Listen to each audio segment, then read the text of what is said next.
Do we have too much government? We need to put people ahead of corporate profits.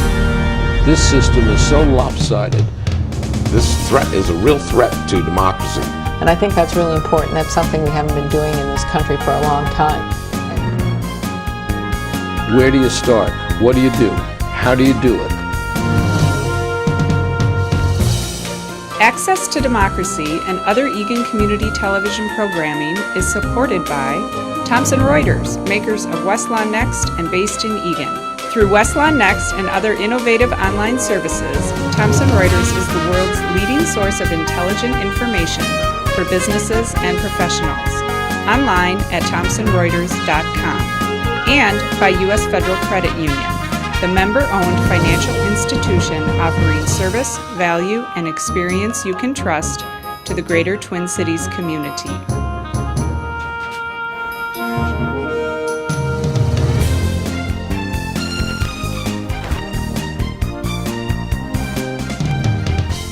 Welcome. Access to Democracy returns, first-time guest, and I don't know why he's only a first-time guest, because he should have been here a long time ago, but Mike Christianson, who is an Associate Vice President at Minneapolis Community and Technical College, has so many credits on his sleeve that he needs to use the next sleeve. He graduated St. Olaf's College. He's a lawyer, and he is so involved in the rebuilding of Minneapolis. He has now moved over to the college, and what he's going to do is get placement for a lot of our students in jobs, which is something obviously we desperately need. But I had no idea that your tentacles really reached out as far as they do. Why don't you give us a little bit of background? Well, Alan, first of all, thank you for having me. It's an honor to be here. It's a long drive out here from the inner city, but I'm very grateful to be here at Thomson Reuters and to be a part of your show. You've been with MCTC for 18 years, teaching the students that are working in this studio, and we thank you for your commitment to education. I have been involved in public service, nonprofit management, and the private sector in Minnesota for 30 years. I practiced law with a large law firm in Minneapolis, ran the transit agency, now called Metro Transit, went into healthcare, ran a foundation for Allina Health System, which was very active in the Phillips neighborhood. Went back to practice law, went into public service, working with Mayor Ryback and 13 city council members over 8 years. And one of the things I learned in that 8 years was that the key to urban health was really education, and that in struggling households, the ladder up is paved with a credential. I went to MCTC then a year and a half ago to try to prove that we could make that difference, as MCTC has in so many lives over 100 years. So, and one of the things that you learned, which you didn't mention, is that public-private partnerships work. This studio is a public-private partnership between Thomson Reuters and the city of Eagan, and we're just about to start our 4th year here. By combining the needs for television of Thomson Reuters and the city of Eagan to put on programs such as this, we have actually saved hundreds of thousands of dollars for the two entities, because they utilize the talent, they utilize the employees. We have 4 City of Eagan employees who run this portion, and here we are in the building with state-of-the-art equipment, and our students get the benefit of everything that has to offer. And you were very instrumental in public-private partnerships. You also come from a family that's used to giving. I was amazed as I researched your background, things I didn't know. Mike and I met at a dinner, a luncheon actually, a few months ago. And as I do with interesting people, I grabbed his sleeve and I begged him to become a guest on the show, little knowing what really he has accomplished, and he has accomplished so much. So. Well, I'm humbled. I come from a family of public servants. My father Worked in state government for a long time. We used to joke couldn't hold a job, but moved through everything from the head of the state finance department to when he retired, the commissioner of the community college system. So his name's on a plaque at MCTC that I walk by every day.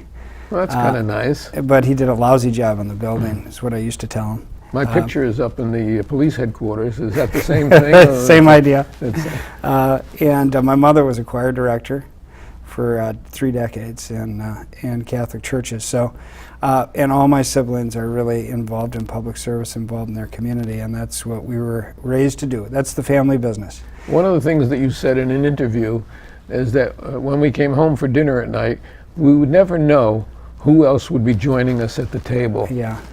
And that also shows giving and commitment. Yeah, we came from a rich community in New Brighton of folks that hung together, played baseball in the backyard, and had dinners together all the time, and so we really felt blessed. But let me talk a little bit about partnerships. As you pointed out, this is a partnership. You have 5 MCTC students here right now shooting the show. Thank you for that. That's a tremendous opportunity for them. They will be broadcasting from the studios of Hubbard and CCO in the years to come, but this is a big start. We make DVDs of the show. In fact, you'll get one when you leave.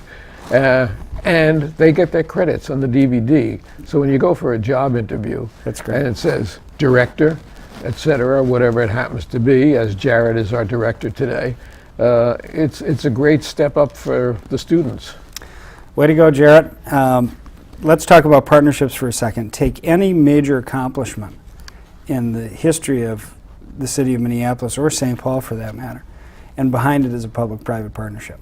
Now, you may not know it, the public may not know it, but behind the Guthrie is a public-private partnership, the Viking Stadium, Target Field, the Phillips partnership that helped turn around that neighborhood in the 90s and 2000s. All arts organizations, all big things in Minneapolis start with a public-private partnership. And Except the orchestra, which was shot down, unfortunately, well, that was 15 months ago. Right, that was a public-private partnership, and we hope it comes back. We certainly do. We need that thing. Now, what is career and technical education workforce development? Career It's a long title. Yes, at MCTC it's quite simple. It's 40 programs in career and technical areas, which have as their endpoint a degree, an associate degree, and those programs will launch people into careers. This has become, from a market standpoint, a real grower in the Minneapolis economy. The 2-year degree now locks you in a way that it never did before in our economy. And so we have, for example, 6 or 7 programs now that are placing all their graduates at $17 to $30 an hour. And what's happening in the economy is with the increased popularity of jobs in healthcare and IT, two-year degrees are more and more respected, and wages are going up quickly. So That's something that's happened in the last decade. Community colleges have really made their mark on our society, and people are really realizing how valuable that community college education is. For instance, in the cinema department, our students, when they leave, are ready to step right into whatever it is that faces them. They can do anything in production, cinematography, visual arts, sound, screenwriting, the whole works, and some of them have had tremendous gains. What you're doing is spreading that net wider for other areas of the college. Exactly, Alan, and you said it better than I did. We now can prove something that has been much discussed in this community for decades. We have a job posting online system called Wanted Analytics at MCTC. MnSCU is the Minnesota State Colleges and Universities system is allowing us to, as a licensee, to test this system. It actually shows all the job postings across the state, across the nation. all the postings from all sites at one moment and summarizes them by occupation, credential, and employer. We can also tell you for associate degree required jobs what the salary is, for high school diploma jobs what the salary is, and we can compare them. So for the first time, we can prove salary levels.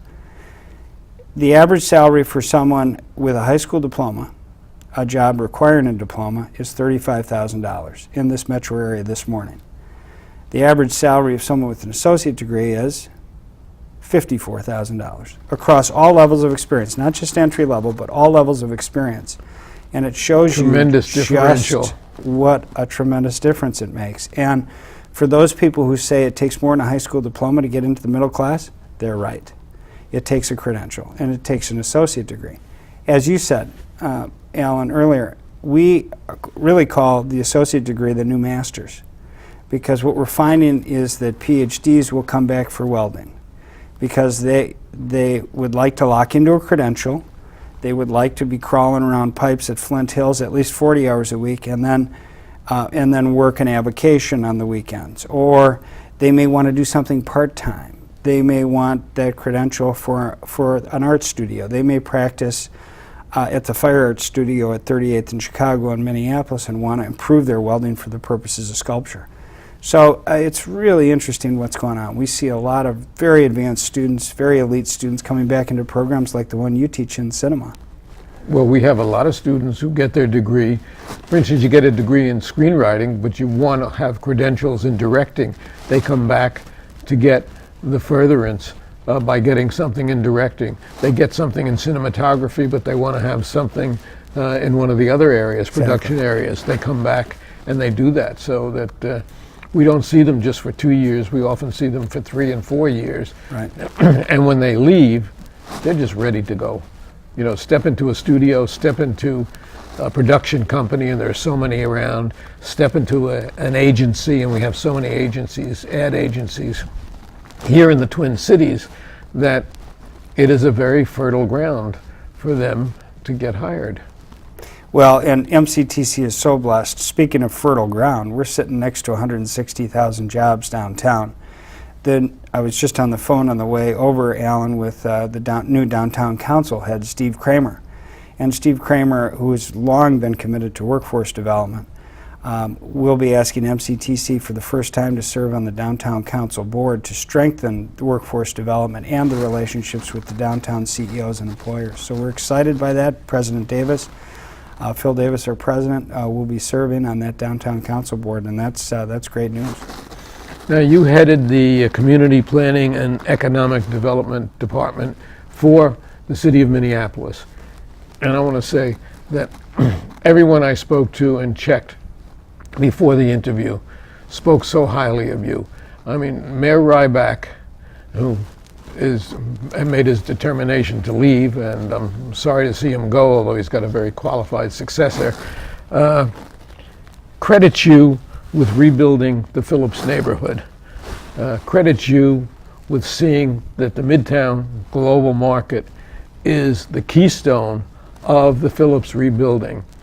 That didn't happen overnight, but apparently you got people together, people who had been working in disparate ways, corporations, each going their own way, the people in the community, and you put them all together and made it function. And I'm assuming that's the type of thing that you're going to be able to do for our students. Well, that would be wonderful. I have to tell you that the mayor and I do a lot of finger pointing. He points at me and says he did that, and I point at him and said, well, he was the one responsible for so much of the economic growth in the city. He told me to ignore your finger, that you did it. And the city council, Lisa Goodman long chaired the Community Development Committee in the city of Minneapolis, and I get to serve under her for 8 years. Council President Barb Johnson, absolutely committed to the development of the healthcare industry in the city. So we were very blessed, very blessed. Now in Phillips, because I have written about it, a lot of people point to me as an organizer of that activity, but it really isn't fair. That was a whole group of heroic leaders in the Phillips neighborhood. So we had Michael Bonsignore, the CEO of Honeywell. We had Sharon Sells Belton, the mayor of the city, and now a senior executive here at Thomson Reuters. You had Jim Campbell, who convinced his colleagues at Wells Fargo to buy the Honeywell site. Remember when Honeywell left for New Jersey in 1998, and that thing was on the market? Jim Campbell and Wells Fargo bid, and now has beautifully developed that campus. You had Gordon Springer, my colleague, the CEO of Allina Health System. You had Abbott Northwestern Hospital. You had Steve Kramer, who then ran Project for Pride in Living, then served as a predecessor of mine in city government, who actually made the Midtown Exchange. But you got these people together. A little bit. And we had, in part because I didn't know what to do. I was the head of the Allina Foundation, and Abbott Northwestern was knocking on our door saying, we had 26 murders in the 3rd precinct last year. Murder is inconsistent with the healing mission of a hospital.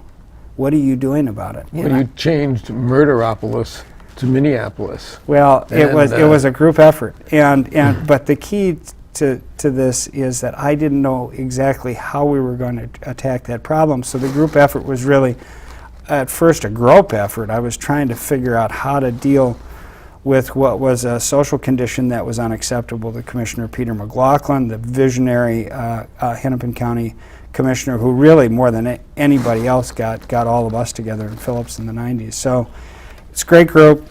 They did wonderful things together, and I was proud to serve with them. I think this quote is yours: economic development deters crime, and crime deters economic development. And that's one of the things that came out of the rebuilding of the Phillips neighborhood, which is nothing like it was a dozen years ago. Yeah, The Sears building, which was a huge loss to the community, now anchors the global market, which has become a tremendous success for ethnic and other foods. I mean, things like that. I spoke to somebody in the healthcare business and said, Mike Christianson turned a problem area into $1 billion of healthcare growth for this community. Maybe you don't get credit for the whole billion. Maybe Not you only true. get Not even 998 not even million. close. But Not even close. Again, there's a very, very distinguished group of people that made all that happen, and I was just glad to be a part of it. Here are some very interesting stories about that, and some of what I learned. One is the importance of partnership. Two, the importance of a strategy. The CEOs stepped to the table with Sharon Sells Belton and Peter McLaughlin and said, we got to have a plan. And that plan was an archery target, and at the middle was safety, then jobs, then housing, then infrastructure. We're going to start at the middle, and we're going to move out. We're going to create initiatives, but we're going to have quarterly reports into the group that measures our progress. So we were once you have watching safety and you deal with what was a big crime problem, Right. it then becomes easier, and it becomes Exactly. easier to get people into the area. You refurbished buildings, refurbished houses, you encouraged people who worked in this area to live in this area and take over some of these abandoned properties and restore them. And that's how it spread. Yep. We've had the Carlson School and the Humphrey Institute teach this as a case model. The Harvard Business School has published on it because it's so unusual for an urban area, a troubled urban area, at least outside of New York, to turn around that fast. And it was done without gentrification. I mean, for the most part, people stayed. And those pioneers who had fought through the tough years and the years of Murderopolis are still there happily. Their property values have gone up. So it's a little different model than you'll see in gentrified urban areas around the country.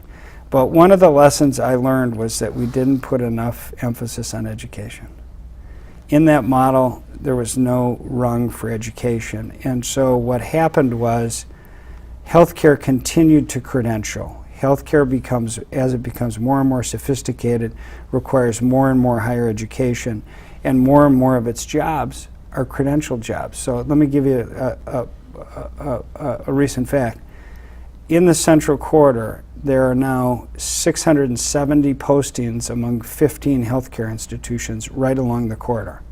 670 openings today. For postings, for jobs that For they jobs haven't of all been able to kinds. fill so far. Correct. Jobs of all kinds. How many of those are entry-level jobs that require no credential? Probably very few. 30. 30. 5%. So we have a C3 fellowship program, which is funded generously by the McKnight Foundation and the Central Corridor Funders Collaborative. And their goal is to drive young students into those healthcare settings for internships, and then ultimately to St. Paul College and MCTC, Minneapolis Community and Technical College, for nursing and other healthcare programs. So we're looking to mine those 30 entry-level jobs for those young people that are beginning to move through our a health career. So it gives you a sense for just how credentialed healthcare is. There may be 95% of the jobs in healthcare that require a higher education credential, associate degree, MD, JD, MBA, whatever. And of course, as we move out of the dark ages and toward universal health care, which we are the only country that really doesn't engage in our for-profit healthcare system, which troubles me, and I've had a lot of programs on that. As we move in that direction, we are able to credential, we are able to afford these people really better jobs, better lives, better place to live in a safer area. And Charlie Weaver of the Minnesota Business Partnership, I think, is the organization. He's been certainly in public life a long time, said, Mike Christianson is pure gold. He's ethical, he's tenacious, he's smart, and he's goal-oriented. Anything he says goes. And I was astounded as I kept getting one after another accolade about your performance in the past. And the fact that you've moved now into the education field portends to me really great success in the future for jobs for these students. Well, Charlie Weaver works for the Business Partnership, which, as you know, is the 50 top corporations in the state, the CEOs of those 50 top corporations. We began working together closely last year on administrative professionals, because there are 800 administrative professionals hired every year downtown, and last year MCTC contributed just 3. And so we have completely reformed our curriculum. We are teaching software packages as defined by a group of 4 executive assistants for CEOs downtown. We have a superstar advisory committee, which includes the administrative assistants for the Target CEO, Price Waterhouse, Accenture, and the Business Partnership. So when they come to meetings, we start preparing for the meeting about 2 weeks ahead of time. They're just a crack team, and they've helped us really reform our administrative professional internship track right into downtown, right into those companies. And So when we're you say a excited. crack team, you mean an expert team, That is exactly right. as opposed to Phillips' neighborhood in the old days. Yeah, That's, they are quite expert, and yeah, Phillips had its own crack teams. So here's what some of the people had to say to me. Riverside Plaza, Mike did that. Cowell Center, Mike was responsible for that. Family, I'm not sure what that is, family background. Crime rate dropped to 62% while you were working in the Phillips neighborhood between 1998 and 2009. I mean, so many accolades that it really blew me away. This gentleman who sat down next to me and we had a pleasant lunch was something far more than I imagined. I knew he was a new vice president at MCTC. I figured I could kiss up to you for some reason. No, your accomplishments have just been manifold and really incredible. And that's not true. So it has been a whole group on all those cases. The Cowell Center is really about art space, and Kelly Lindquist and Councilmember Lisa Goodman And they're kind to say nice things. And I did contribute, I hope, a little bit to that development. But that was a really big job. That was a big 20-year job, and ArtSpace really did the job there. In the Phillips neighborhood, as I said, it was a whole team of people, and really, I'm grateful to be associated with that real miracle, that urban miracle in Phillips. And a lot of it had to do with everything going right. If you were to say that the county board, which pioneered the Midtown Greenway, and would have the most popular bike trail going into the Phillips neighborhood 10 years ago, people would have thought you were crazy. But it happened, didn't it?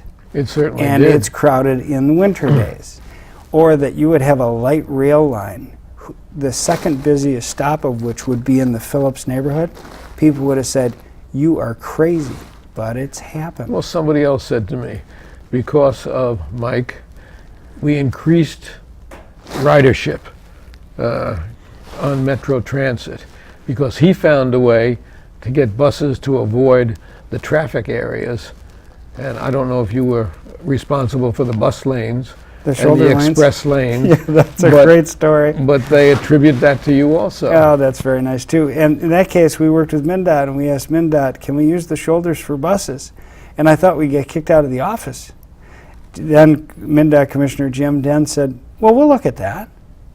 And I thought, my goodness, really? And our idea was, if we could get those buses moving by those single occupant vehicles, we could say there's a transit advantage. Not only is there an economic advantage to riding the bus and not parking downtown, but you can actually zoom by the cars.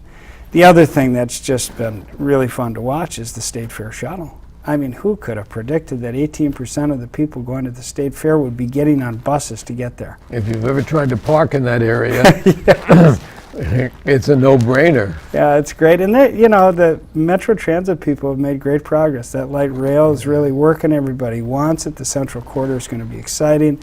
The Target Field development of that interchange project with Hennepin County and the Twins is so exciting. Have you seen that thing going up over there right next to Target Field? They're going to double the platform for the light rail lines. No more I've seen the construction. long line around the whole stadium to get on light rail. Games, yeah.